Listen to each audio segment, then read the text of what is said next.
Good morning, everyone, and welcome to KETIV Autodesk Virtual Academy. As usual, I'm Nigel Mbayek. That hasn't changed in the last couple weeks here. And we're joined today by Rich Sanchez, who's here, and Jorge Fernandez, who happens to be right there in our office up there in Northern California. Hi, Jorge. Jorge, you're still muted, but Thank you. Good morning, everybody. Sounds good. So today's presentation is all about Inventor presentation and exploded view. It's definitely something we wanted to cover from the very beginning of AVA. It's definitely a large part of a lot of people's workflows to be able to get, clearance to go to the next process in regards to your manufacturing of products. So there's a lot of new things in Inventor 2017 in regards to Inventor presentations, as well as the end of Inventor Publisher, which is slowly being integrated within Inventor itself. So you don't need two things anymore. And Jorge is going to do a little bit of explaining about that. So without further ado, let's get into the actual presentation. But first, I'll just remind you all that if you do have any questions at any time during this, feel free to type them in to the chat box that you have available on your GoToWebinar panel, and I'll make sure to cover those either during the session or at the end. So with that, I'll pass it on to Jorge. All right. Thanks, Nigel. So, just like you said, you were discussing Inventor presentations on exploded views today. So before we actually get started, one quick thing is I want to talk about the goals for today. So the first of all, we want to discuss what a presentation file is inside of Inventor, what you can do with that, how you can leverage the view representations inside of there as well, how you can publish it after that, and then finally how you simulate it so you can have an assembly instructions, if you will, that you can use amongst your team, send to a customer, different things of that nature. So I'll try and give you some tips as well on how you can do some of that. So by the end of today, what I want to accomplish is that you're able to see what your capabilities are and then how you can do some of those things as well. You can obviously, so you can watch this also later and be able to follow it, and we'll give you some helpful links on tutorials to do something like what we saw today. So first, let's talk a little bit about some of the examples of what you can use the presentations inside of Inventor for. The first one that comes to mind to me is maintenance and repair manuals. Now, you might not have all the fancy tools of, putting an arrow, for example, that says this is the torque for this bolt or something like that. Those could be post things that you do, but you will at least be able to get images out of Inventor that you can reuse. The next thing is assembly instructions. So some of you might be doing this already. For those of you that aren't, you could maybe put these views into like Inventor, for example, Inventor drawings. So I've seen people use their own templates and put assembly instructions right inside of Inventor. And I've seen some people take these and put them into like Microsoft Word, PowerPoint presentations, removing background, maybe changing the background in Inventor. So we'll talk a little bit about that as well. And then it could be a customer presentation as well. Now, this might not be a high-end rendering that you might, expect out of like 3ds Max or something like that, but you would be able to, at the very least, get a quick video to your customers to show them how it gets assembled, maybe to the shop floor so it's very clear and concise, and doesn't take that much effort, actually. I ran some myself, and within a few minutes I was able to get a pretty good quality video. Instead of having to go to Inventor Studio or Showcase or something else, it's a nice little other option, if you will, that you can use. And then exploded views. This is probably the most common reason for using the presentations inside of Inventor, where you might want to get an exploded view, put it on your drawing, and be able to do your bill of materials and your ballooning and so forth. So these are some of the different examples that I'll talk about today, reasons that you can use them. As Nigel said at the beginning also, if you have any questions, please type them in, and we'll have a Q&A session at the end. Let's jump into it. So just to give you an example, first of all, of what some of these videos can look like, I thought I'd give you a quick example where you can show somebody a video. This is an AVI or WMV format of what a presentation can look like to have an assembly view to your customers, to your shop floor, anybody that needs to see that essentially. We can have it play in reverse as well, kind of loop it back and be able to see these, and we have some controls to be able to very quickly and easily change the timeline of what this looks like. So this is an end result of one of the videos that we did on the assembly we're going to look at today, which is a Ember 3D printer from Autodesk, actually. So we'll go ahead and jump right into it here. All right. So What we're going to do is first, let's talk about how you create your own presentation file. So for those of you that don't know or haven't used it before, this is the presentation file right here. This is the default, the IPN as it's called, Inventor Presentation. And as you can see in the symbol there, it gives you like an assembly instruction or an exploded view of this. So by starting that, after you've done that, the first thing you do is insert the model. So we already have a model in here that we're going to work with, right? Once you bring in that model, you're going to have a scene and a storyboard. This storyboard allows you to select to, within this one file, create different scenarios. Maybe it's an assembly instruction, maybe it's a repair as well at the same time, and maybe you also want to leverage the same views that you've already created so that you can create your exploded views on a drawing as well. So, these are some of the different reasons why you would want a different storyboard so that you don't have to make different files to make all these different scenarios. You might also have different scenes, which means you might want to have it as a specific design view representation in one scene, and maybe a different design view representation you want to leverage in a separate scene or something like that. Over on the to the right of the storyboard, you're going to see your timeline. So one quick tip I'll give you as well. Sometimes we like just clicking on it and moving it over, and you want to start at 0. Be careful with that. Sometimes you might go just really close to 0 at point 1. So if you really want to start at the beginning, one thing you can do is you can click on this, the scratch zone. So that takes you back to scratch, where you're not on the actual timeline. You're at the very beginning. One other way to do that as well is if you're out here somewhere else, you can use this button right here to go back to the storyboard beginning as well. And that'll take you to the same place. If you want to add more storyboards, you hit this plus sign right here, and you can have all your storyboards right here, so you can toggle between them whenever you need to very easily as well. And on the far right, you'll notice there's a zoom in and zoom out for the storyboard. So if you do have a longer timeline here, you'll be able to see all the components and all the different animations that you're creating in here as well. You can also create storyboards at the top. You'll see some of these tools here, like the new Snapshot View to create snapshots. We'll talk a little bit more about that in just a moment. This is where you can tweak your components, make your own camera snapshots, and create drawing views from here as well. Before we get into how the presentation here works, I want to go back just a little bit and talk about the assembly. And one of the things you want to think about before you actually start this up. You don't have to do this, but it helps if you do, which is to create and leverage your design view representations. So if I go over into here, for example, and I select that I want to create a brand new view representation, typically I would go here, click new, I'll just name this PC, for example, because I'm going to, let's rename this. Because I'm going to remove the visibility of the PC board. So we can use this design view representation to be able to say, I don't want to be able to, I don't want to have that visible in my in the scene. So I'll select on the main PCB board here and just simply turn off the visibility of it.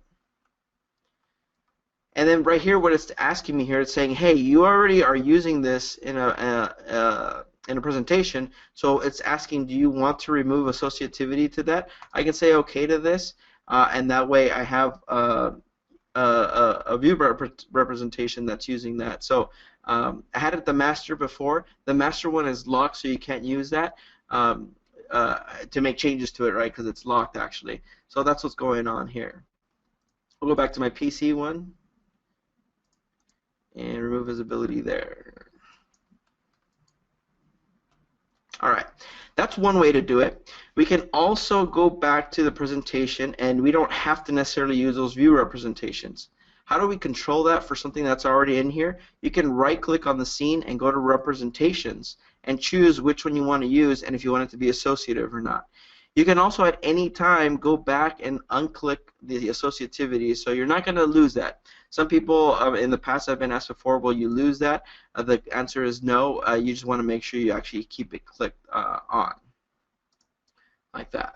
I can also go to my view 1 if I want to. Go to OK, and you see, sure enough, that view 1 is the one where I have the PCB board gone, actually. That's one way to do it. Again, you can override that and just right-click and turn off the visibility. A little tip for you too as well is you don't have to do visibility necessarily. Let's say, for example, I want to choose all these components and I want to remove the visibility. one thing you'll notice, a little tip for you, is you can't right click and just turn off visibility. At first, when I saw this, I was a little scared. I said, wait, that doesn't make sense. Why can't I put multiple components and do this to it? You can actually go over here to opacity. I hope I pronounced that correctly. And I can override the design view is what I'm doing here. And then I can turn the opacity of those all the way to 0. And it's a little hard to see here because it came up in the middle. I'll move this mini toolbar over to the left. And there we go. Notice you also have restore here, so you can always make it go back to its normal state. I can always change this, and maybe I want them to be opaque, but we have full control here of how we want to do that. So I'll click OK, and basically we just turn off the visibility of that. All right, now that we've taken those out of the way, the first thing I want to do is I'm going to go to my home view because this is where I want to start. This is the camera I want to capture. So the first thing we'll do is we'll hit Capture Camera. Once we've done the capture camera, we're ready to go here. That's where it's going to start. That's the home view. And now I'm ready to start moving components by using the Tweak Components tool. So if you've used presentation files before, you used to have a dialog box to be able to tweak your components. You now have this ability here using the mini toolbar, where first of all you can choose if you're going to choose a part or a component, meaning a subassembly basically, so you don't have to select all the parts on your own. You can also come over here and say how you want it to use the triad. So for those of you that used it before, you used to have to pick like on an edge of a component to tell it, you know, where you want it to control it from, the origin, if you will. So we can have it find the UCS of the component, or we can use the global or world one for the entire assembly as well, if that's needed. You also have this section here for trails. What this does, and you know what, let me go ahead and select some of these components actually. I'm going to choose the projector screws here. That's the screws right in here. And when I do that, I am choosing those components. I get this triad now, and I can move them up. So what's happening is you're seeing these trails for every single component. This option here allows you to say, well, you know what, I don't want them. I want no trails is your first option. Second, maybe you select you want them from all components, or maybe you just want one single one that you figure one's enough to get the idea across. They're all moving in the same direction. Completely up to you. So this is kind of a nice little tool here to be able to say control your trails just a little bit more. The next thing here is the duration. What is the duration I want for this? I can go ahead and type it in. So I'll just say 1.5 seconds. And finally, I'm sorry, I forgot the distance. So we type in the distance over here in the Z direction because of the arrow that I chose. And we're going to say 50 millimeters for this. And accept it. So to move on to the next ones, I'll go Tweak Components again. I can surely select my projector screws all over again. But now I want to select this entire projector right here as well. Without selecting all the parts, without going to the browser, it's a subassembly. So this is where we can leverage this component feature that allows me to say component, pick this entire subassembly. Oh, I forgot to do one thing. Don't forget to do this too when you're doing this, is hold down your control key so you can select all the components. And we'll simply hit the triad now to tell it in which direction. Notice it did remember some of the last information. So remember the last duration that I used, and then I had no trails. So that could be a nice thing, right, so that you don't have to go and pick that all over again if you want to make it consistent. And now we'll just select the amount that we want to move it up.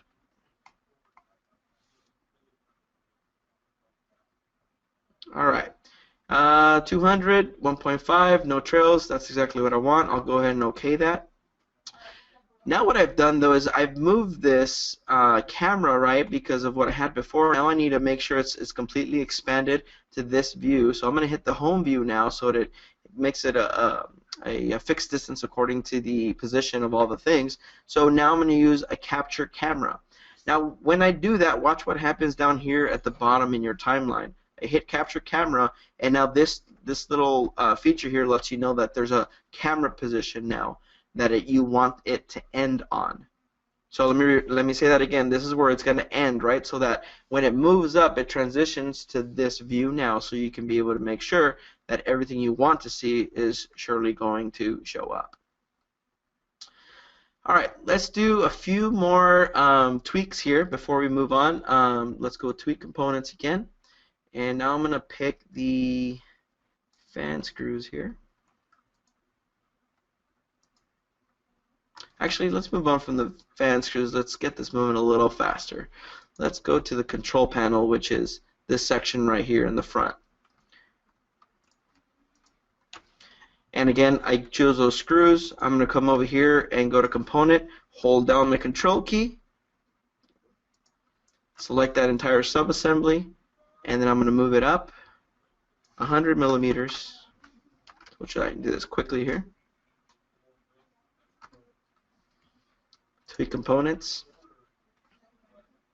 We'll pick the component and the panel screws. Now I'm going to move it in a different direction. I'm going to choose this arrow and move it in this direction. Notice it says negative already for you, so I'll just go negative 100, round it. And we'll do that one more time. By the way, don't forget spacebar activates the previous command. And we'll do this back piece here too with its screws. So I'll go hold down the control key, bring it up 100. Now I want to show you something else here. You notice I only picked one screw and I left one behind. So how we can edit those is down at the bottom of my browser. You notice there's this tweaks folder. So in this tweaks folder, you see every single tweak that's been happening as we've been moving along. This last one here, I wanted to include that screw. So how you edit that is you can double click it or right click and hit edit tweak. And all you have to do is just simply select that component and quickly it adapts to it and moves to its new position. So it's a really easy edit. You go in there, just select the component you want to add and move on. Alright, we'll do one last tweak component where we'll pick that again, as well as hold down my control key and select these and move them in this direction now 100. Alright, now that we've seen this, let's take a look at what this would actually look like. I'm going to hit the play button. I'm actually going to hit this one right here. I'm sorry, this one right here, which plays it backwards so we can see what's happening. So of course, it's going to play backwards from moving that back all the way in, moving the control panel in as well, and so forth. Hopefully you're not getting too much lag over this animation. That works good, but now I want to change the sequence. Maybe you decide, well, you know, I want the control panel and the rear PCB screws and everything to come in together. So how do we change these sequences? In 2016, what we used to have to do, 2016 and prior, that is, you have to go to that sequence, right-click, edit. You'd have to, you'd go to the animation of it actually, and then you have to move things up and down. So in here, what we do is we see the timeline. All you have to do is grab these and move them over. And you'll see in the timeline it actually snaps to all of these so you can make sure you line everything up. So that's kind of a nice little feature there as well. Move this over.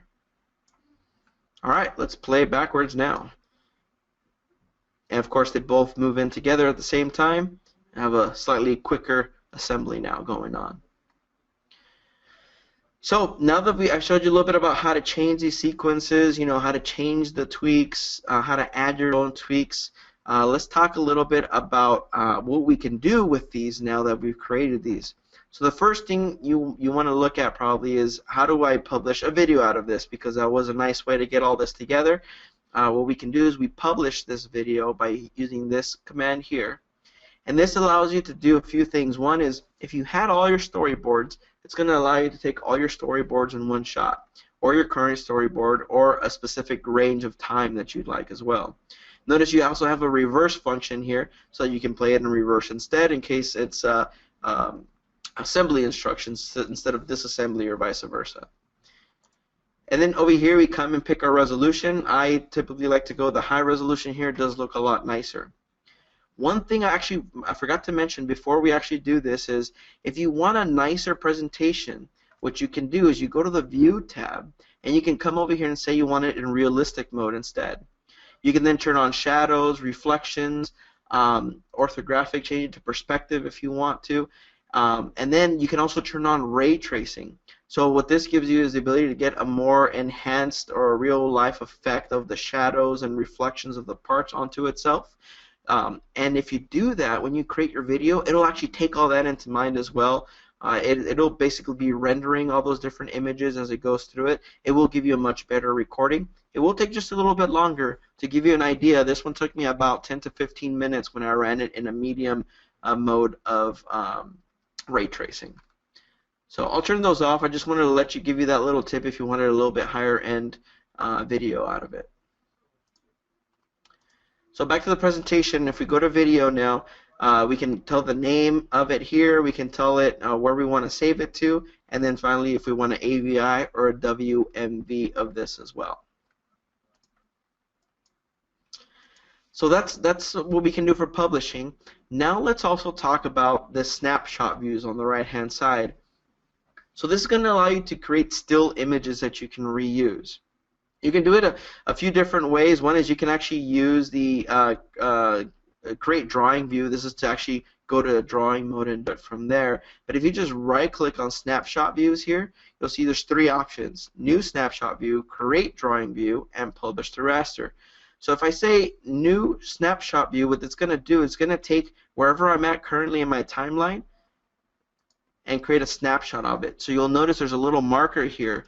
This way it's associative to it, so that if I make changes to the sequence or something, that snapshot is going to change as well.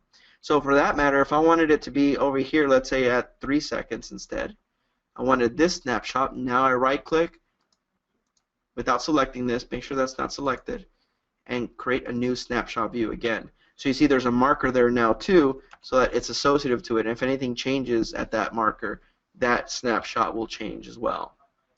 So a really nice feature there, being able to stay associative to that. I can always double click on that view, by the way, and you'll see here I can still tweak components. I can edit this view. I can also from here send it to a raster, or basically send it, save it as a PNG file, a bitmap, or something like that. We'll finish this view. Now we did a snapshot view. We can also do create drawing view. So what this allows me to do is to say, well, you know what? Let me go to the end here. Oops, I double clicked it. Sorry.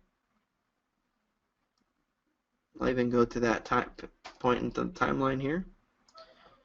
And you can right-click and say create a drawing from here. So it quickly takes you to create an actual drawing inside of Inventor of this actual view. So we'll right-click, create drawing view, take me to my templates. So this is where if you had a service manual, a repair manual, or something with a template of things that you want in there, it would automatically take you to your template if you had it. I'll just quickly change the scale here, bring in my view of this assembly at that point. So for that matter, right, if you have these different snapshots and snapshots and create different drawings of different assembly method or assembly points of this, you could definitely take advantage of that, leverage it, right? And then, you know, the next phase would be to create some balloons here of this by adding all the components to it. Select your placement and quickly get your balloons on here, as well as a parts list. So this is probably the most common reason for using the exploded views, as we see here. Now the other thing here, let me go back to that presentation. Now, other reasons you can use that raster thing, the raster publishing tool as well, is to be able to put it on a Word document, a PowerPoint. But what often happens is you don't want this background color. So just don't forget, just a little reminder for you guys, you can always go to your Tools, Application Options, and under the Colors tab, you can change this to Presentation, which will give you this white background, and change your background to one color. That way you'll have a completely white background, so that when you actually publish this image, you'll get that white background. You don't have to remove anything in that nature. So now you can just simply publish this view, this raster image, I should say, you know, to a PNG, for example, and insert it into your Word document where you're going to create your maybe assembly instructions or something like that. All right. So let's go back to the presentation here and do a quick recap. So we saw that there's a new way to create these snapshots and these tweaks in 2017. For 2016 information, we do have videos we've created in the past. You can publish videos from this really easily, as well as make them just a little higher quality than before. You can publish the raster images so that you can put it on Word documents, put it on your actual drawings. It takes you there very quickly as well. You know, some people might ask as well, what happened to Inventor Publisher? That's still technically available, but it is going to be phased out, as what we've been told so far. And some of those tools are actually you're gonna start seeing more capabilities inside of Inventor. Another great reason why Autodesk is going to you know, the new licensing and everything, so that you can take advantage of these new tools as they become available quickly. Also, before we get into the Q&A session, we want to remind you that we have if you go to Meetup, meetup.com, we have actually a user group for Fusion 360 that we're going to have on Tuesday, June 28th, in our Brea office in Southern California. So if you want more information on that, please contact us or join Meetup, and we'll be hosting this users group for Autodesk Fusion 360. Indeed. And you can meet us. Well, not Jorge, he won't be here, but I'll be here. So let's just jump into the Q&A. We do have a lot of questions. So just to reiterate, this answers a couple of the questions that went in there. The snapshots and the storyboard functionality, that's all stuff that's only in Inventor 2017. So if that's something you wanted to use, definitely look into going to 2017. I know a lot of the people on this particular webcast are maintenance plan customers or current subscription customers, so you do have access to those things if you are on current maintenance. Let's see. And Fred asked a question near the beginning. Is there a way to show movement, so particularly or specifically rotation, to show how his assembly works? His doesn't necessarily have objects that move; they rotate instead. Jorge, Yeah, do you mind showing the rotation tool? Yeah, so when we did the tweak, I apologize, I forgot to show that part. I picked on the arrow, which allows me to just move it up or down, but there is a rotation option in there that I forgot to show you. That it says move or rotation, and so if you turn on the rotation, then that's going to give you the ability to select how much rotation you want, and then it's just a matter of how long the duration of that to control how fast it happens too. Yeah, and then you can go ahead and make a video from that within Inventor as well. So pretty simple. Ursula had a question. Just if we could quickly define associativity. Do you want to cover that, Rich? So the associativity of certain components. I'm a little unclear on the question, but so if one component is associative to another, usually they're tied together. So one might have been designed with input from another component. So if you change, say, a part that was referenced in the design of a new part, that new part will grow or change with it. Yeah. Or say, for example, a lot of times this is used in drawing views. Mm-hmm. If you do set the drawing view to associative to the assembly, if you do change that view representation, your drawing will automatically update as well. Correct. Right. Let's see what we got. Asked previously with tweak components, selection would persist, allowing tweaks to be continuous.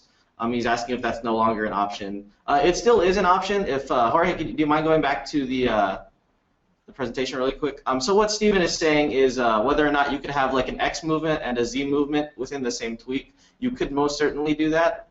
So if you can go ahead and edit one of those tweaks, Jorge, and just add another motion along another axis. So that one went out in, I believe, probably the Y direction at 100. You can also go up as well if you can get back to the triad. Yeah, I think. I think a more accurate representation might be if we just place a new tweak. Yeah, so exactly. Movement before you actually. I can just add a new one. Yeah, so you would actually just add a new one. I'll just do a selection like this, by the way, now too. And so you can just drag up on the triad, and you can drag out if you wanted to on the same one. Right. So and I think what they mean is by having continuous movement for both of them, what you would do is you'd add this tweak. Like let's say I want this to go up and out at the same time. I can do this here. I'll just say 50 for now. By the way, for that question about rotate, this is where you have that rotate option, by the way. So then if you do that, then what you do down here is you make those tweaks happen at the same time.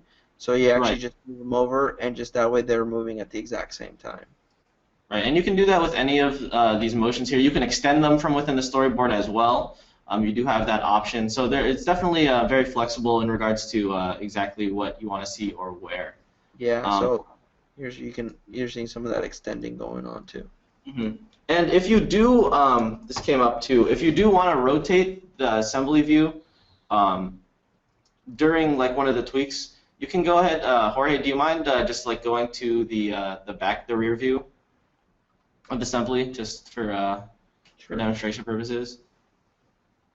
Yeah, and then go ahead and hit capture camera. So what that does is it captures the camera at that particular point in time, and it'll rotate the assembly to this view during the actual video. So if you play this backwards, Jorge, it'll go back to that front view. So it'll just take that path to wherever it came from. So if you do capture camera, it'll go to whatever the view you have on your browser at that time. It'll go from there, from whatever view you had before. Correct. Chris asks, after a drawing view is created and a top and side view are created, can you add another part to the tweak and have it update on the drawing? Yes, you just have to make sure you have that associativity check mark on. Correct, and that's in the drawing when you do generate that first view in the drawing. There's a checkbox. It's like a chain, I think is what it looks like. Yeah, right here. Yep, and that's how to make it associative to that particular view. And what's nice is if you take it off, you can take it off and on, so you're not limited to, once you do it like that, say you can't go back. You have the option to turn it off and on. For sure. Let's see what we have. And a different Chris this time asks, can I replace the model reference with a different model number in presentation and in drawing environments? I'm not sure if this is exactly what it means, but I'm thinking, in the assembly you can replace the model for sure. The different we also have that option in the drawing. I'm not sure if we have that option available in the presentation. Oh, I get it now, I think. So if we're in the presentation mode here, I think he's asking, can we come in here and replace this component? If that's a question, the answer is no. You do have to go back to the assembly and do your assembly features, if you will, or actual assembly of it through there. Indeed. Let's see what we have. And Todd asked a couple of questions. Todd, we'll definitely get back to you on some of these. But let's see. Does that mean you can't add a new direction to an existing tweak? I'll have to look into that. It didn't look like we could make that selection when Jorge tried to edit it. But I'll definitely take a look and see if that's a possibility, or maybe a deficiency in, not a deficiency, but just not something that it's not able to do. I'll take a look at that as well and get back to you. Anyone have any last-minute questions? I'll wait a little bit for this, and then while we're waiting for those questions, Jorge, if you could just go back to the slideshow and jump to the next slide. Cool. So I'm just reminding you all, stay connected. We do record all of these sessions. If you do happen to miss one, we know you're all busy. If you do miss one, you can find them on our YouTube channel. That's youtube.com/KETIV Technologies. Find them there the day of, or even sometimes the day after, depending on how fast our internet wants to behave that particular day. And then if you do want to just keep track of any special presentations that we have and whatnot, definitely Facebook and LinkedIn are probably your best bets in regards to just staying connected with us and other people within the industry. A couple questions, last-minute questions came in, it looks like, and Chris asks, can I replace the top-level assembly that the presentation references so I don't have to redo all the tweaks? Let's check that out. I don't think so. You'd have to basically start a new one. The only other thing I can think of, well, you'd still be using the same presentation, but you can actually copy these scenes. But it would be still the same assembly, so you can't just like bring in a different assembly. The closest thing you could do is if you had a sub-assembly, you could go back to the assembly and replace it there. You'd have to create a copy of it or something like that, though. Right, but not the whole top level, I think. Yeah, yeah, because if you copy this, you can paste it within it, but that's just the scene. You're not actually changing which assembly it's viewing. Yeah. For sure. And last question from Raymond here. Can you change the view representation in the IPN? Yeah, so you can come over here. Well, what you can do is you can change which representation you're using. So if you right-click on the scene, you go to Representations, then you can change which one you're actually viewing from your view reps. Right. But what you can't do within here is create a new view rep in the assembly. You have to do that in your actual assembly file. That's correct. Create that new rep or edit any of your existing view representations. That's correct. Yeah, that's right. So I think that's it for questions today. We'll definitely go ahead and follow up with some of the, some people with some more individual questions. And with that, if you can go back to the slideshow, Jorge. Just a reminder to everybody too that if you want to know more about presentations, you know, we'll include in when we upload this video the tutorial what we did today actually, and as well just as well we do have classes that include this. So our Inventor Essentials class shows how to use presentations. We also cover it in a couple different course catalog courses we have where when we discuss renderings and presentations and stuff like that. We covered in that class as well as advanced documentation. So if you want to know more about that, let us know. We do cover these topics inside of our different classes as well. Definitely, and you get to hang out. A bonus of that is you get to hang out more with Jorge or Rich here. So if that's something that interests you, you know, that's it's available to you.